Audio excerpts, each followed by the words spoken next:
The cold threat of dawn broke over the eastern ridge as Penelope Jensen watched the approaching riders from her bedroom window, her heart pounding against her ribs like a trapped bird.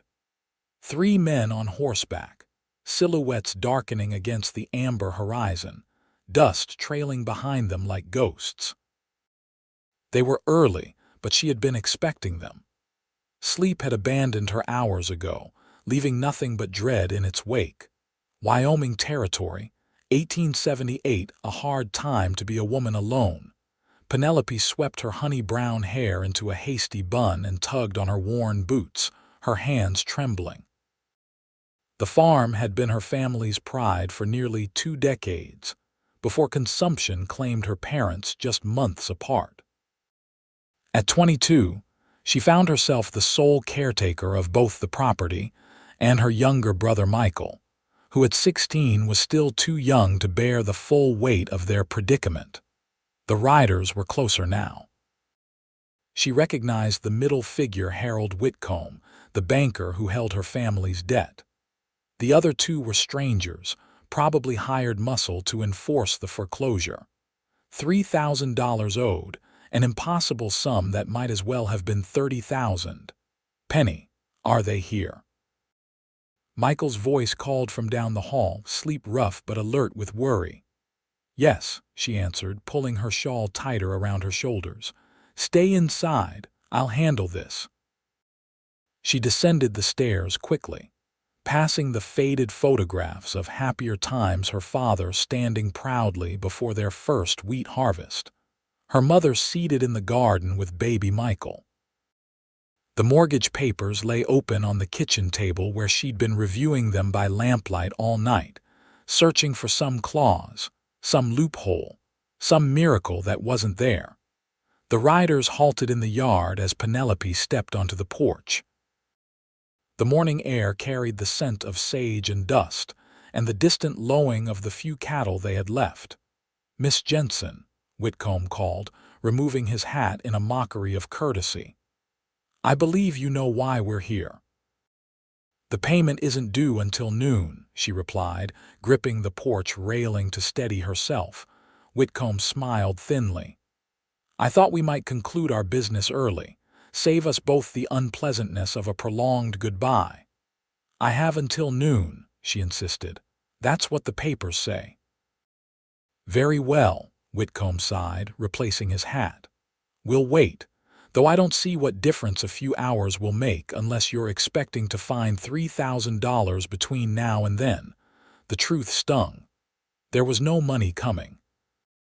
The drought had withered their crops for 2 seasons running, and the cattle disease that swept through the territory had decimated their small herd.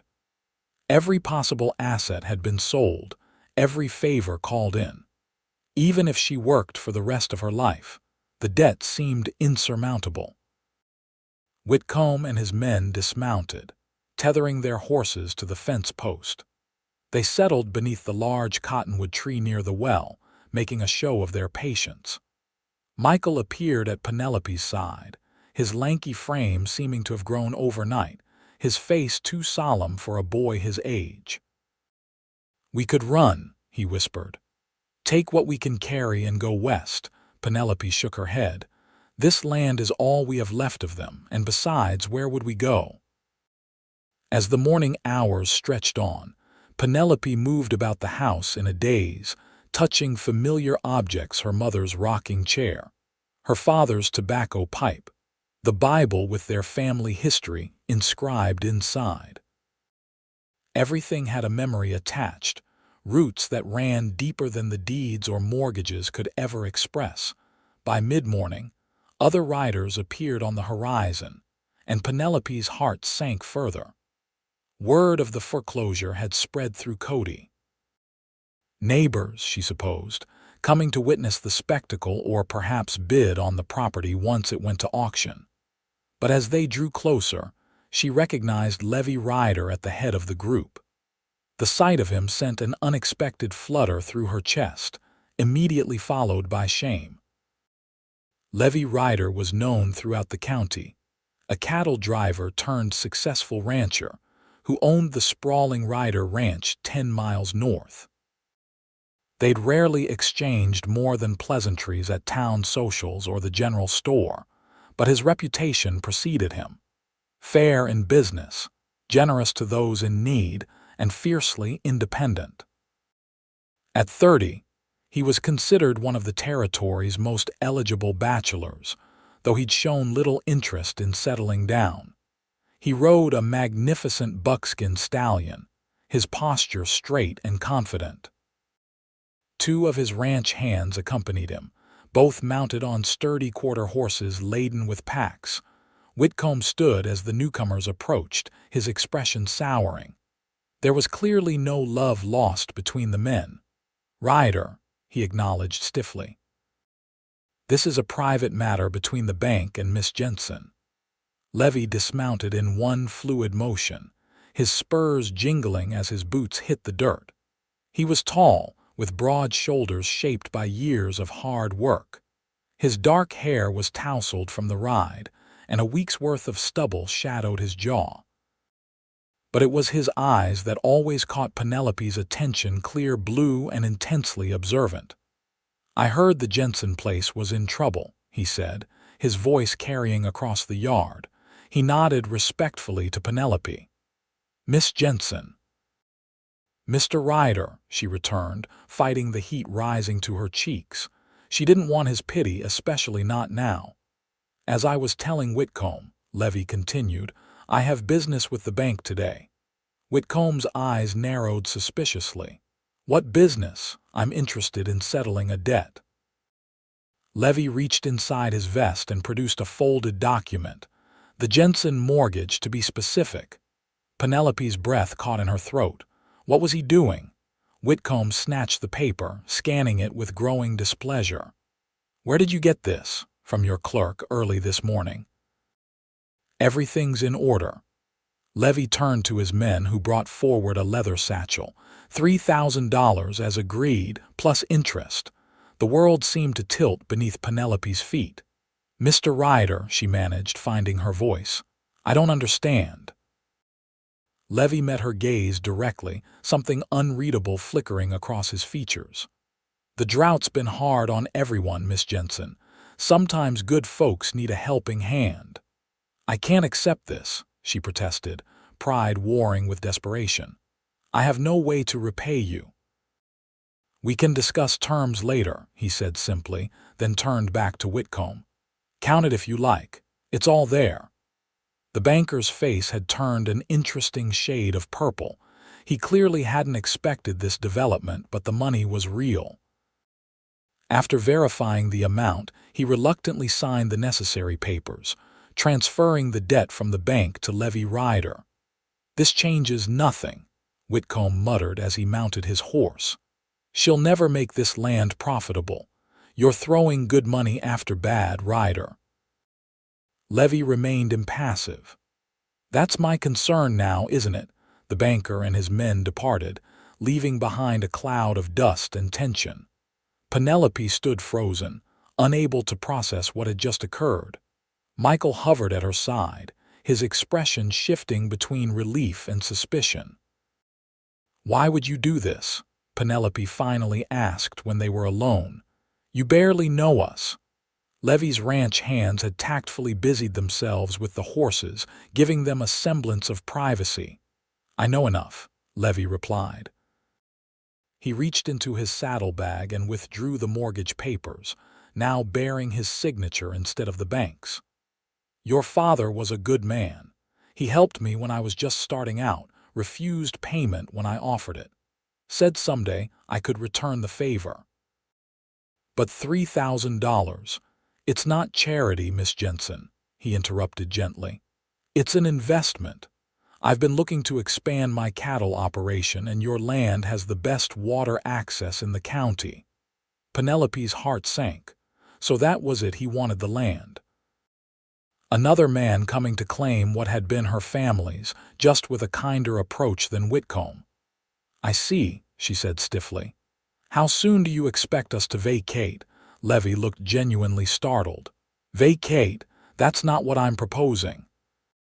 He handed her the papers with a gesture that seemed almost ceremonial.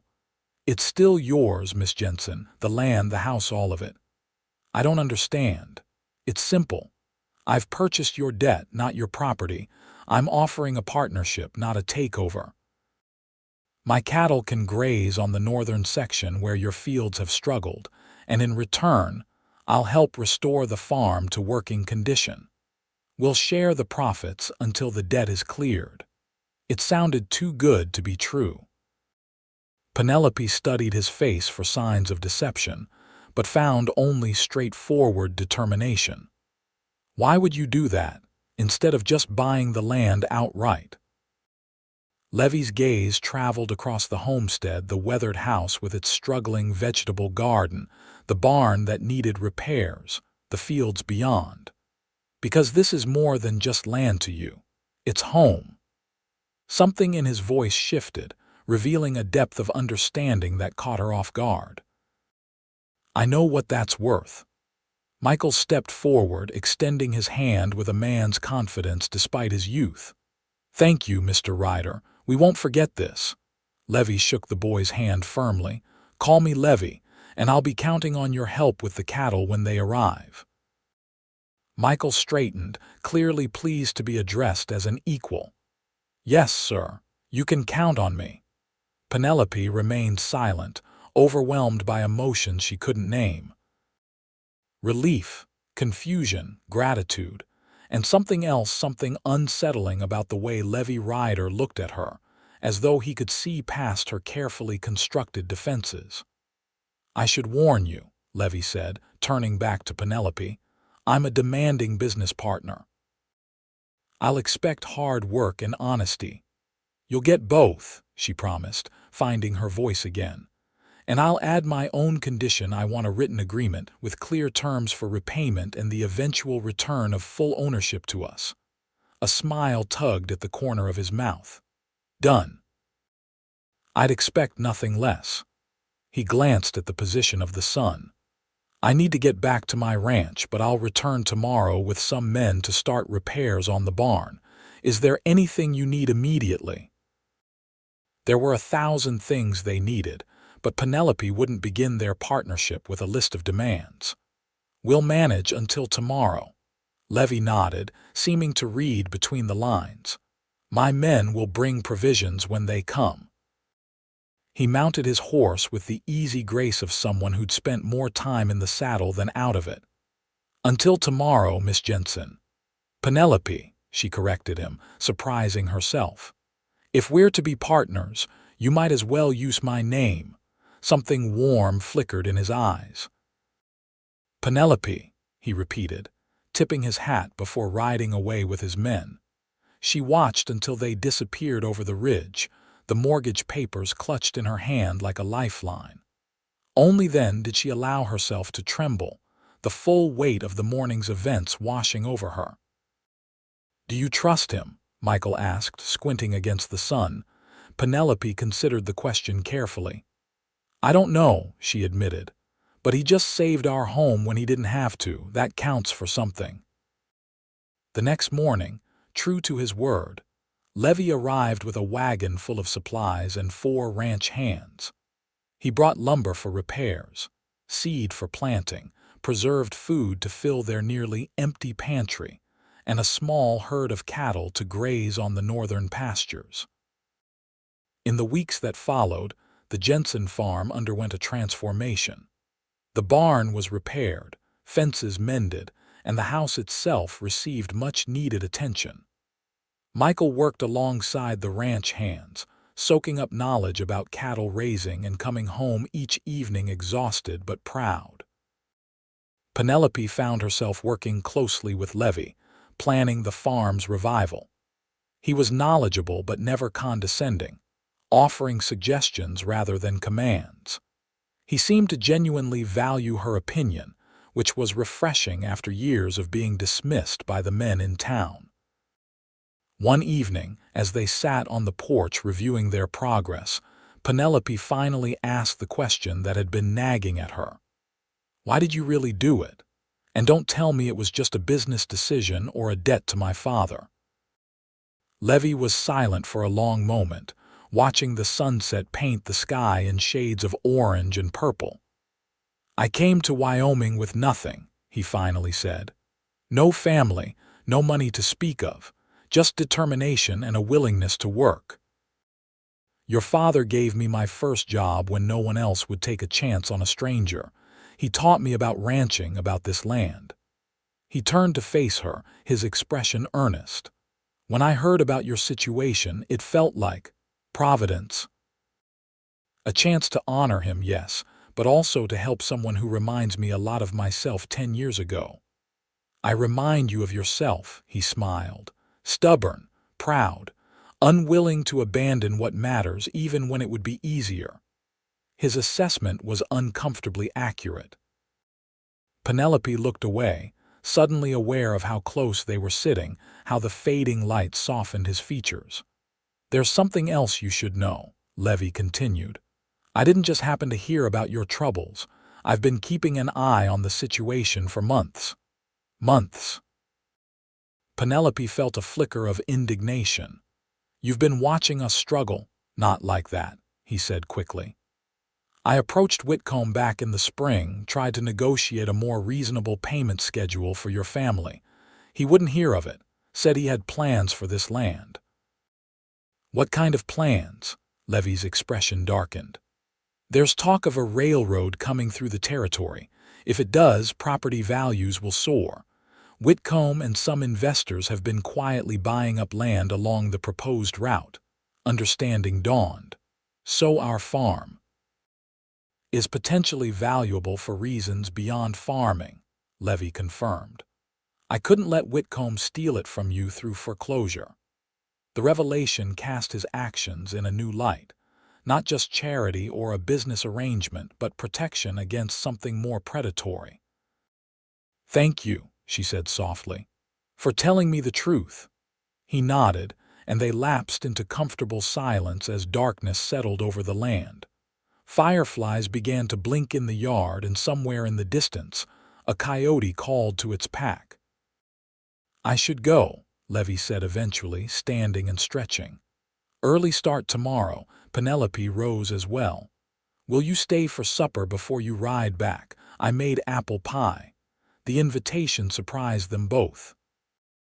Levi had never stayed beyond working hours, maintaining a respectful distance despite their daily interaction.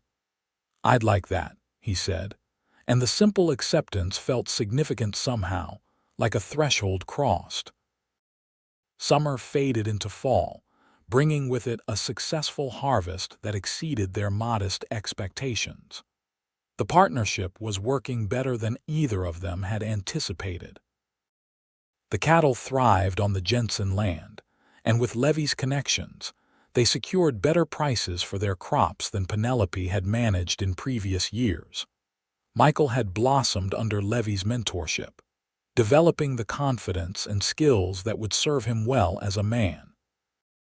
He spoke often of joining Levi's cattle drives when he was older, eyes shining with anticipation.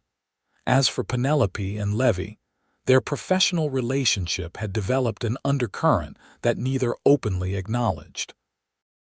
Their discussions about the farm often meandered into more personal territory, childhood memories, hopes for the future, books they'd read and places they longed to see.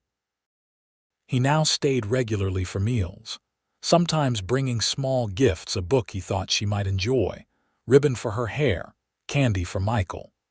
One crisp October afternoon, Penelope rode out to the north pasture where Levi was mending a broken section of fence. She brought lunch, a simple offering of bread, cheese, and cold chicken, but it was also an excuse to see him away from the watchful eyes of the ranch hands and her brother. Levi smiled when he saw her approach, setting aside his tools and wiping his brow. "A welcome interruption," he called as she dismounted. They sat beneath a gnarled oak tree, the grass still green beneath its canopy. The conversation flowed easily between them, touching on the upcoming cattle sale and plans for winter preparations. Michael tells me you've agreed to teach him bookkeeping, Penelope said, passing him a slice of apple she'd cut. Levi nodded. He's got a good head for numbers, better than mine. I thought it might serve him well, whatever path he chooses. You've been good for him, she acknowledged. He needed a man's influence after our father died. He's a fine young man. You've done well raising him.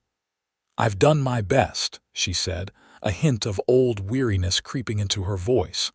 But there were times I wondered if it would be enough. Levi studied her face, noting the strength that had always been there, but also the vulnerability she rarely allowed others to see. You're remarkable, Penelope Jensen. Do you know that? She laughed softly, embarrassed by the directness of his compliment. Hardly remarkable. Just stubborn, as you once pointed out. Stubborn, yes, and brave, intelligent, compassionate. His voice had dropped lower, more intimate. Beautiful. The last word hung between them, changing the air. Penelope felt her cheeks warm, not from embarrassment now, but from something else entirely. Levi, she began, uncertain what she meant to say. He reached out slowly, giving her time to pull away if she wished, and tucked a strand of hair behind her ear. His fingers lingered against her cheek, calloused but gentle. I've been trying to keep a professional distance, he admitted. To honor our agreement and not complicate things, but I find myself thinking about you at the most inopportune times. Her heart hammered in her chest. What sort of thoughts? Improper ones, he said with a rueful smile. Wondering what it would be like to court you properly, if circumstances were different. Wondering if you might ever see me as more than just a business partner or Michael's mentor. The confession hung between them, honest and unadorned. Penelope realized she had been having similar thoughts, pushed aside in favor of practicality and caution. I do, she whispered, finding courage in his vulnerability. See you as more, that is. His eyes darkened, and his gaze dropped briefly to her lips before returning to her eyes, seeking permission. She gave it with the slightest nod, and he leaned forward, closing the distance between them. The kiss was gentle at first, almost reverent, but deepened as she responded. His hand cradled the back of her neck, and hers found its way to his chest, feeling the steady, accelerated beating of his heart. When they finally parted, both were breathing unevenly. I've wanted to do that for months, Levi confessed, his voice rough. Why didn't you? I didn't want you to think my help came with expectations. And there's the matter of our agreement, the power imbalance. His concern touched her. It was true he held her family's debt, controlled their financial future in many ways. Yet he had never used that power against her, had always treated her as an equal. What happens now? She asked. Levi took her hand, his thumb tracing circles on her palm. That depends on you. If you want, we can pretend this never happened, continue as we have been. And if I don't want that? His eyes held hers, serious and sincere. Then I'd like to court you properly, Penelope, with your brother's blessing, of course. The idea sent a thrill through her. And the debt, our arrangement, we'll put it in writing, the debt exists separately from anything personal between us. You'll continue to pay it off as agreed, regardless of what happens between us. I want no misunderstandings there. It was exactly what she needed to hear: respect for her independence, acknowledgement of her concerns about obligation and appearances. Many men would have dismissed such worries. In that case, she said, trying to keep her voice steady despite the joy bubbling beneath it, I think Michael would approve of your courtship. Levi's smile could have lit up the night sky. He leaned forward and kissed her again, this time with more confidence, one hand tangling in her hair while the other pulled her closer. They returned to the farmhouse later than planned, both a little flushed and disheveled. Michael eyed them suspiciously but said nothing until that evening when he found Penelope alone in the kitchen. So, he said, attempting nonchalance, you and Levi, She paused in her bread-making, dusting flour from her hands. "Would that bother you?" Michael considered the question seriously, then shook his head. "He's a good man, treats you with respect, and he saved our home." "That's not why," she began defensively. "I know," he interrupted. "I see how you look at each other when you think no one's watching. Has been that way for months." He grinned suddenly, looking like the boy he still was beneath his growing maturity. "About time you both figured it out." Penelope threw a pinch of flour at him, laughing when it dusted his nose. "When did you get so wise about matters of the heart?" "I'm 16, not blind," he retorted, wiping his nose. "Besides, Sarah Miller says women are always the last to know when a man's sweet on them." "Oh, and what else does Sarah Miller say?" Penelope teased, noting how her brother's ears turned red at the mention of the blacksmith's pretty daughter. "Nothing important," he mumbled, making a hasty retreat. The courtship began in earnest after that, with Levi calling on Penelope properly several evenings a week.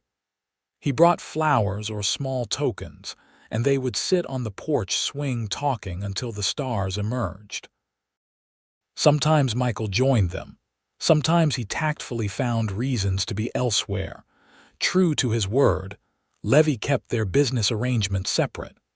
During daylight hours, they were partners working to make the farm prosper.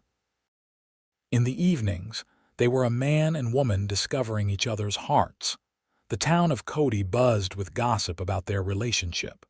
Some approved, seeing the practical advantages for both parties. Others, particularly those who had set their caps for Levi themselves, were less enthusiastic. Whitcomb, who still smarted from losing the Jensen property, spread insinuations about Penelope's character, suggesting she had secured Levi's help through improper means. These rumors reached Levi's ears one day at the general store, spoken loudly enough to ensure he would overhear. "I understand envy," Levi said coolly, turning to face Whitcomb and his cronies, "but I won't tolerate slander against Miss Jensen. She's twice the person any of you will ever be, and I consider myself fortunate to know her. Spread another word against her, and you'll answer to me."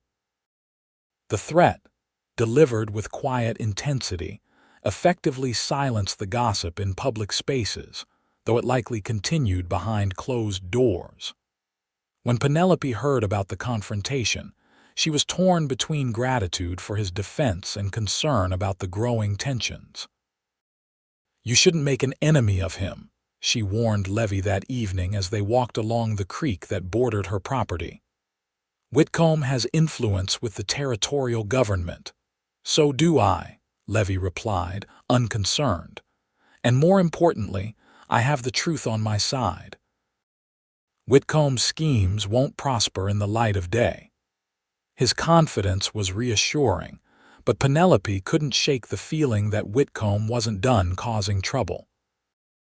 She had seen the way the banker looked at her land with covetous eyes, had heard rumors about his increasing desperation to secure properties along the proposed railroad route. Her concerns proved justified when, a week before Thanksgiving, Michael returned from town with alarming news. He burst into the house, breathless from riding hard, his young face tight with worry. "They're saying Levi's cattle have hoof and mouth disease," he reported. "Whitcomb's telling everyone the infection started in our north pasture, that it's spreading to other ranches." Penelope paled. Such an accusation could be devastating.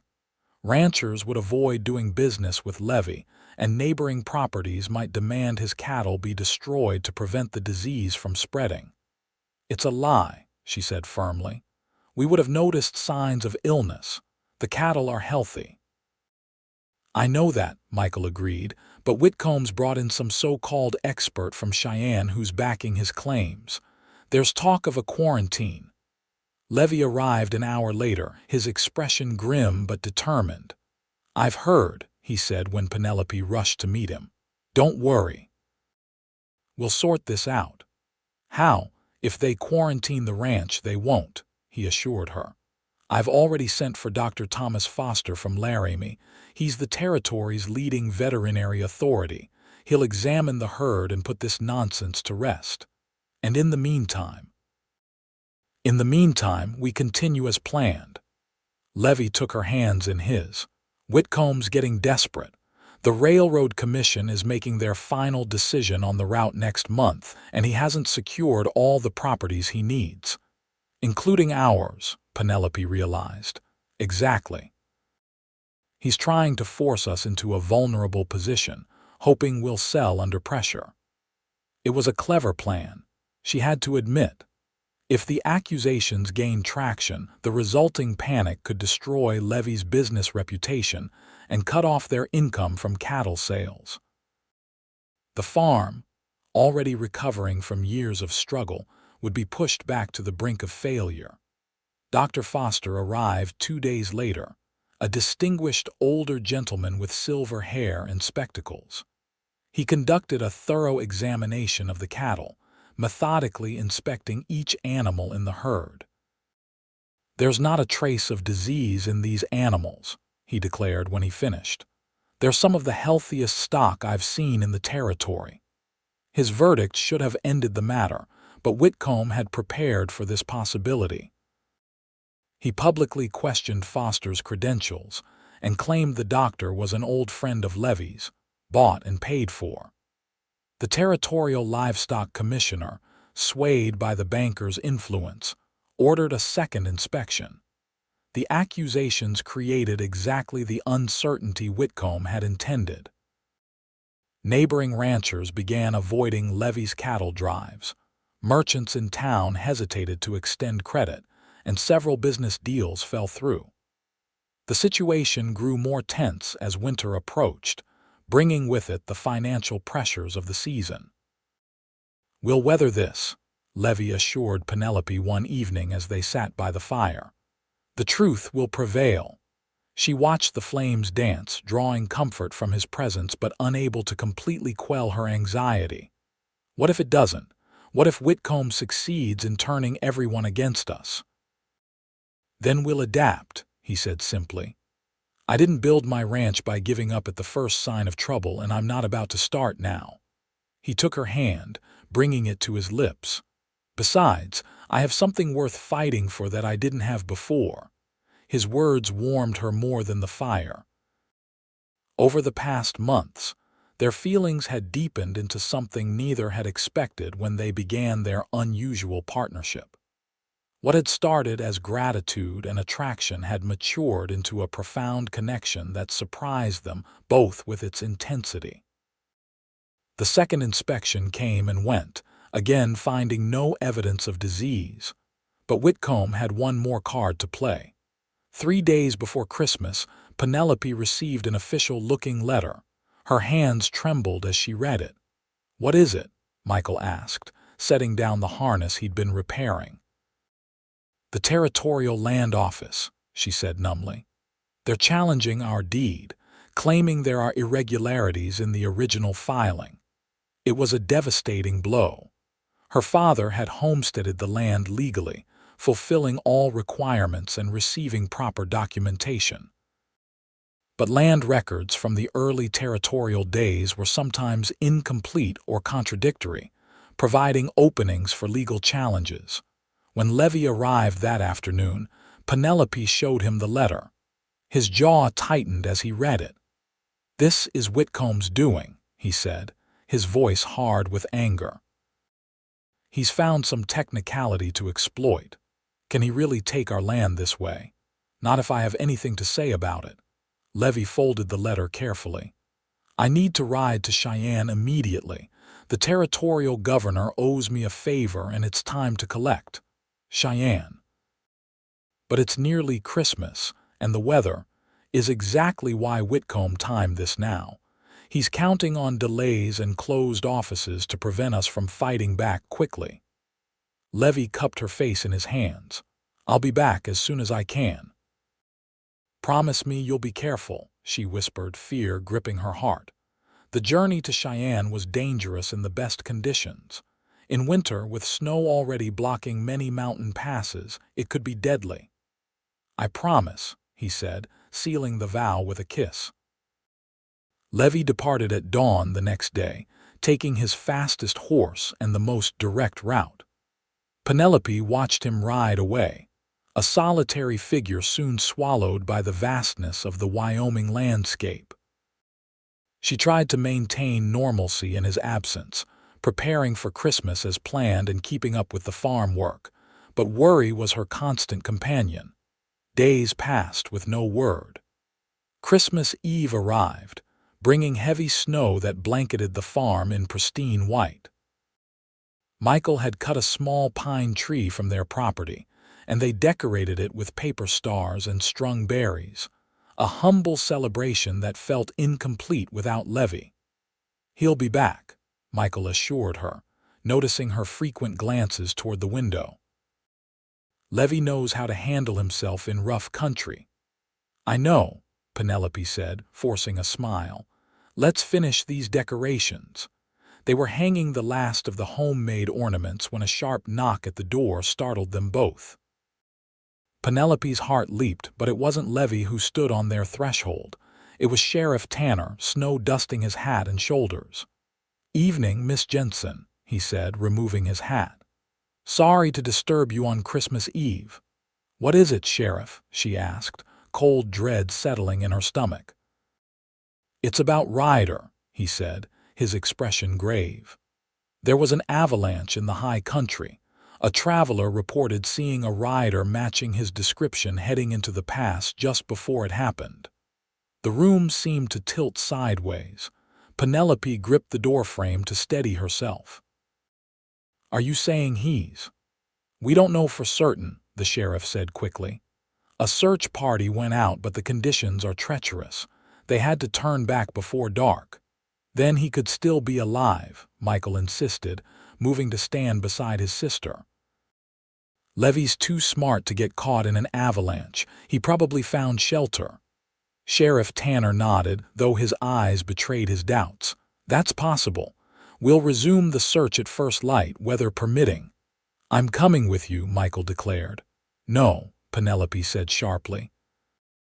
"It's too dangerous," the sheriff agreed. "Best leave it to the experienced men, son. I'll bring news as soon as we have any."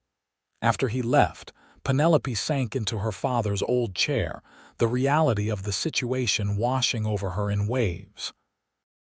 The possibility of losing Levi was unbearable, a pain so acute it left her gasping. "He's alive," Michael said fiercely, kneeling beside her. "You have to believe that, Penny." She nodded, unable to speak past the tightness in her throat. That night, she kept vigil by the window, watching the snow fall in the moonlight, praying with an intensity she hadn't felt since her parents' final days. Morning brought no relief. The storm had intensified, making the search impossible. For 3 days, Penelope existed in a state of suspended anguish, going through the motions of living while her heart remained fixed on the mountain pass where Levi might be fighting for his life or lying cold beneath the snow. On the 4th day, as hope began to fade, she heard the distant sound of hoofbeats. Rushing to the window, she saw a rider approaching through the thinning snowfall. The figure was slumped forward, clearly exhausted, but there was something familiar in the way he sat the saddle. Penelope ran outside, not bothering with a coat, her heart pounding with desperate hope.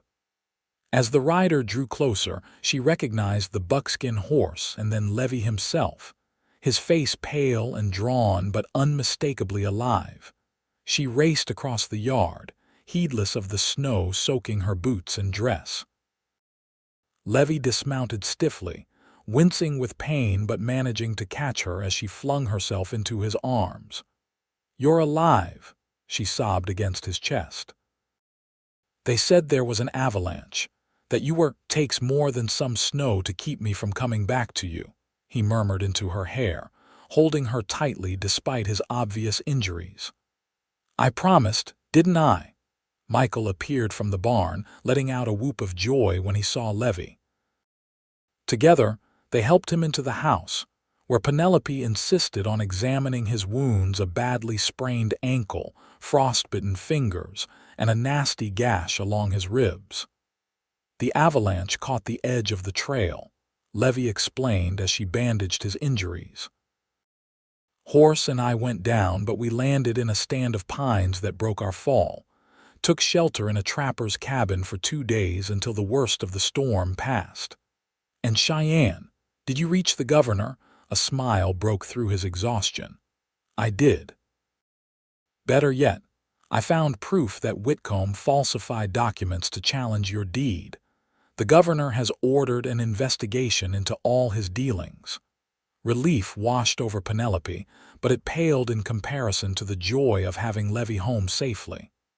I thought I'd lost you, she whispered. He caught her hand, bringing it to rest over his heart. Never, he promised. It'll take more than Whitcomb's schemes or nature's fury to keep me from you, Penelope Jensen.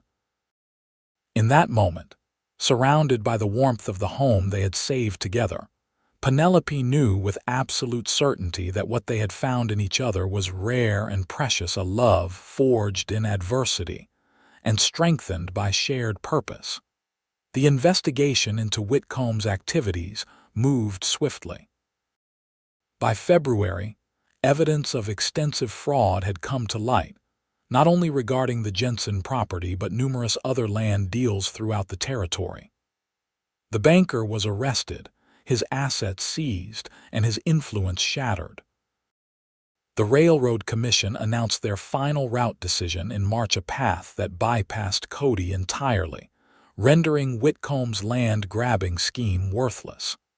The news brought mixed feelings to the community. Some had hoped the railroad would bring prosperity to their isolated town, while others were relieved to maintain their way of life without the changes such development would bring. For Penelope and Levi, it meant the pressure was finally off. Their partnership had not only survived Whitcomb's attacks, but had thrived despite them. The Jensen farm was producing well, Levi's cattle business was expanding, and together they had created something neither could have achieved alone. On a mild evening in early April, with the first wildflowers dotting the prairie, Levi asked Penelope to ride with him to a ridge overlooking both their properties. The sunset painted the landscape in gold and rose, the mountains purple against the horizon. "I've been thinking," Levi said as they sat side by side on a fallen log, "about our arrangement." Penelope glanced at him, suddenly apprehensive. "What about it?" He took her hand, his expression serious but tender. "I think it's time for a new one." From his pocket, he withdrew a small velvet box, much traveled but carefully preserved. Opening it, he revealed a delicate gold ring set with a modest diamond that caught the fading sunlight. "This was my mother's," he explained softly. "The only thing of hers I managed to keep when times were hard. I've carried it for years, waiting for the right person." Penelope's breath caught as he slid from the log to one knee before her, still holding her hand. "Penelope Jensen, I came to your farm that morning to settle a debt, and found something I never expected: the other half of my heart. Would you do me the honor of becoming my wife? Not for convenience or practicality, though heaven knows we work well together, but because I love you with everything I am and want to build a life with you." Tears blurred her vision as she looked at this man who had saved her home and then, unexpectedly, saved her heart as well. "Yes," she whispered, and then louder, "Yes, Levi Ryder, I'll marry you." He slipped the ring onto her finger, then pulled her into his arms for a kiss that held all the promise of their future together. When they finally broke apart, both breathless and smiling, Levi rested his forehead against hers. "There's one more thing," he said. "I want to be clear about the debt." "Levi, that doesn't matter now. It matters to me," he insisted gently. "As my wedding gift to you, the debt is canceled. The farm is yours, free and clear as it always should have been." Penelope started to protest, but he silenced her with another brief kiss. "I don't want anything between us, Penelope. No obligations, no ledgers to balance. Just love and trust and the life we choose to build together." Looking into his eyes, she saw the absolute sincerity there and nodded, accepting his gift with the grace it deserved. "Thank you," she said simply, "for everything." They returned to the farmhouse as twilight deepened into night, where Michael was waiting on the porch. One look at their faces told him everything. "About time," he said with a grin, hugging his sister and shaking Levi's hand with enthusiasm. "Welcome to the family, officially." They were married in May, with apple blossoms scenting the air and the land greening with new life. The ceremony took place on the Jensen farm, beneath the old cottonwood tree that had witnessed the beginning of their unlikely partnership. Nearly everyone from Cody attended, the community having embraced the romance that had blossomed despite difficult circumstances.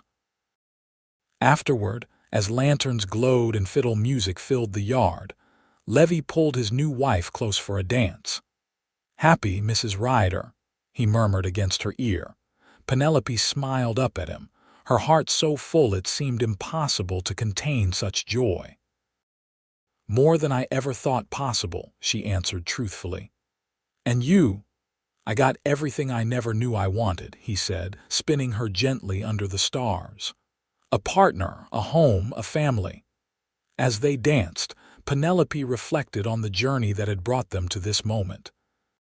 From the fear and despair of that dawn when creditors had come to claim her family's farm, to the unexpected salvation offered by a cowboy who saw value in more than just the land every step had led here, to this perfect confluence of love and hope and possibility.